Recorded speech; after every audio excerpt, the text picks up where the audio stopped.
پھر جسٹس منصور علی شاہ نے chief justice بننا ہے، جسٹس منیب نے چیف جسٹس بننا ہے، اور جسٹس یا آفریدی نے چیف جسٹس بننا ہے۔ پھر اس کے بعد دیکھیں گے 65 سال کی عمر تک کون کون سے جج صاحبان پہنچتے ہیں، کون سے نئے جج صاحبان آتے ہیں، یہ ایک لمبی کہانی ہے۔ ان میں جو بون آف کنٹینشن جسے کہا جاتا ہے کہ 4 ایسے جج صاحبان ہیں جو کہ جونیئر بھی تھے اور ان کو ایلیویٹ کیا گیا۔ ویسے تو دیکھا جائے تو 5 بنتے ہیں، کیونکہ جسٹس منیب بھی کافی جونیئر تھے، ان کو جسٹس 8 اگست 2018 کو جسٹس اس وقت ثاقب نثار سندھ ہائی کورٹ کے جونیئر جج تھے جسٹس منیب اختر، اور ان کو وہ سپریم کورٹ لے آئے تھے ایلیویٹ کر کے۔ یہاں پر یہ بتاتا بھی چلوں کہ یہ جو جسٹس منیب اختر ہیں، ان کے جو سسر ہیں خالد انور، یہ سابق وفاقی وزیر قانون بھی رہے ہیں، اور ان کی بہت بڑی لا فرم ہے خالد انور اینڈ کو، یعنی خالد انور اینڈ کمپنی، یہ لا فرم ہے۔ یہ اس میں پریکٹس بھی کرتے تھے، سندھ ہائی کورٹ کے جج بنے، اور اس کے بعد یہ یہاں تک سپریم کورٹ تک پہنچ آئے۔ اب جناب بات کرتے ہیں جو جونیئر جج صاحبان ہیں جن کے بارے میں کہا جاتا ہے کہ جناب یہ بڑی زیادتی کی گئی۔ اس میں محمد علی مظہر ہیں، عائشہ ملک ہیں، حسن اظہر رضوی ہیں، شاہد وحید ہیں۔ یہ محمد علی مظہر جو ہیں یہ وہاں سے میرا ذاتی خیال ہے کہ ان کو میرا خیال خبر بھی یہی ہے کہ ان کو سندھ ہائی کورٹ سے لایا گیا۔ اسی طرح عائشہ ملک لاہور ہائی کورٹ سے لائی گئیں، حسن اظہر رضوی یہ بھی سندھ ہائی کورٹ سے لائے گئے، اور شاہد وحید ان کو لاہور ہائی کورٹ سے لایا گیا۔ اور آپ کو یاد ہوگا کہ پشاور ہائی کورٹ کے چیف جسٹس جو اس وقت سینئر موسٹ جج بھی تھے، جسٹس کیسر رشید خان، ان کو ایلیویٹ نہیں کیا گیا، لیکن بالآخر اسلام آباد ہائی کورٹ کے چیف جسٹس جسٹس جناب اطہر من اللہ کو ایلیویٹ کر دیا گیا۔ تو یہ ہے صورتحال سپریم کورٹ کی۔ بہت سے لوگوں کے علم میں نہیں ہوگا، لہٰذا میں نے مناسب سمجھا اس کا ذکر کر دوں۔ اب آتے ہیں جناب اس ویڈیو کی جانب۔ یہ ویڈیو آپ دیکھ رہے ہیں سائیڈ بائی سائیڈ، یہ ویڈیو ہے جناب پاک ایران بارڈر کی۔ اس میں آپ نے دیکھا ہوگا کچھ گاڑیاں الٹی ہوئی ہیں، تباہ ہو چکی ہیں۔ بنیادی طور پر یہ گاڑیاں ہزاروں کی تعداد میں روزانہ پاکستان سے کھاد، یوریا اور دیگر جو سامان ہے گندم وغیرہ لے کر جاتی ہیں ایران بارڈر پر، اور وہاں سے واپسی پر یہ پیٹرول اور ڈیزل لے کر آتی ہیں۔ کچھ لوگ کہتے ہیں کہ کپڑے اور دیگر سامان بھی لایا جاتا ہے ایران سے، یعنی یہ سمگل کیا جاتا ہے۔ یہ گاڑیاں ہزاروں کی تعداد میں آپ نے دیکھی ہیں یا دیکھ رہے ہیں۔ ان میں جو گاڑیاں آپ کو تباہ حال نظر آ رہی ہیں وہ اس طرح کے ایک برساتی نالہ ہے، یعنی غیر روایتی راستوں سے یہ انہوں نے اپنے راستے بنائے ہوئے ہیں۔ یہ لوگ جاتے ہیں، اور پھر اللہ کا اپنا نظام ہے، نیچر کا، فطرت کا، قدرت کا ایک اپنا نظام ہے۔ وہ برساتی نالے میں اچانک بارش ہوئی، کسی جگہ پانی آیا، ریلا آیا، تو یہ گاڑیاں تباہ ہو گئیں، بہہ گئیں۔ اس میں متعدد افراد کے بہہ جانے اور جاں بحق یا ہلاک ہونے کا بھی خدشہ ہے۔ اب یہ بھی کہا جاتا ہے کہ پاکستان سے بڑی مقدار میں ڈالر اور پاکستانی کرنسی ایران سمگل کی جاتی ہے، یعنی خرید و فروخت کے لیے۔ ویسے تو بارٹر ٹریڈ جسے کہتے ہیں، یعنی اجناس کے بدلے اجناس یا جنس کے بدلے جنس، یعنی یہاں سے یوریا، کھاد وغیرہ لے کر جاتے ہیں، اس کی قیمت لگتی ہے، اس قیمت کے عوض وہاں سے یہ ڈیزل اور پیٹرول حاصل کرتے ہیں، پھر پاکستان لا کر یہ بیچتے ہیں۔ دیگر اشیاء بھی وہاں سے لائی جاتی ہیں، لیکن پاکستان سے گندم بھی سمگل کی جاتی ہے ایران میں، ایران کے بارڈر کے علاقوں میں۔ پاکستان سے کھاد اور جو ہے وہ بڑی مقدار میں سمگل کی جاتی ہے۔ ڈالر بھی یہاں سے بڑی تعداد میں ایران پر، آپ کو پتہ ہے سینکشنز ہیں، وہاں تو ڈالر کی بڑی قلت ہے، پیٹرول وہاں پر ڈیزل سستا ہے، لہٰذا وہاں سے یہ ہزاروں کی تعداد میں یہ گاڑیاں ہیں۔ اب اس کا نقصان کس کو؟ اور یہ جو بزنس ہے، یہ جو غیر قانونی دھندا ہے، اب یہ مت سمجھیے کہ یہ کسی کے نوٹس میں نہیں ہے، اس میں باقاعدہ حصہ بقدر جسہ ہوتا ہے۔ آپ سمجھ رہے ہیں میری بات؟ حصہ بقدر جسہ کسے کہتے ہیں؟ یعنی جو border security forces, levies, custom, district management, police, F C, تمام ادارے جو ہیں وہ اس میں اپنا حصہ وصول کرتے ہیں۔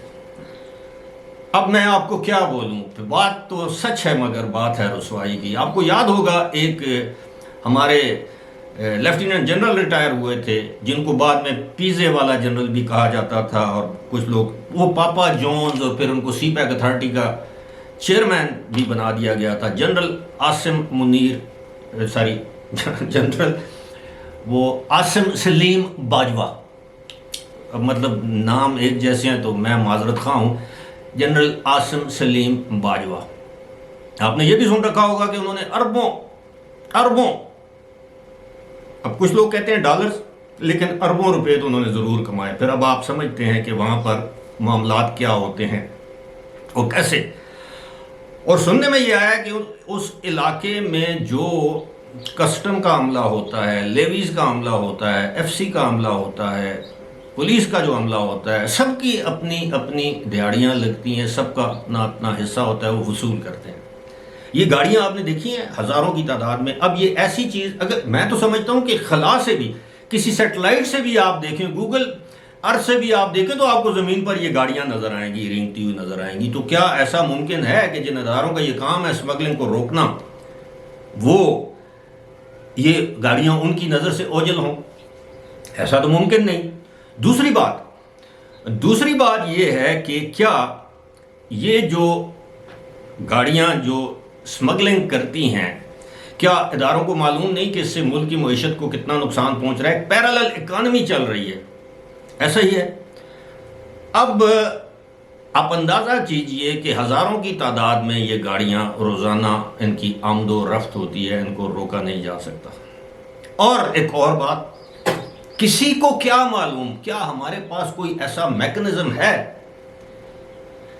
کہ ایران کے راستے، ماضی میں ہم نے دیکھا ہے بہت سے دہشت گرد ایران کے راستے پاکستان میں آئے، جس میں کلبھوشن یادیو ہے اور بہت سے دہشت گرد ہیں جن کا نام لینا فی الحال میں سمجھتا ہوں کہ مناسب نہیں ہے، لیکن آپ سمجھتے ہیں کہ ایران سے بڑے پیمانے پر پاکستان میں دہشت گرد داخل ہوتے ہیں، افغانستان سے داخل ہوتے ہیں۔ تو کیا یہ ہزاروں گاڑیوں میں روزانہ، اللہ کرے ایسا نہ ہو، لیکن امکانات تو موجود ہیں، خدشات تو موجود ہیں کہ ان گاڑیوں میں جب جاتے ہیں کوئی پوچھ گچھ نہیں ہے، کوئی جسے کہتے ہیں کوئی روک ٹوک نہیں ہے، تو نہ ان کا کوئی پاسپورٹ چیک کرتا ہے، نہ ایران کے بارڈر پر، نہ ادھر، کیونکہ غیر روایتی راستوں سے یہ آتے جاتے ہیں۔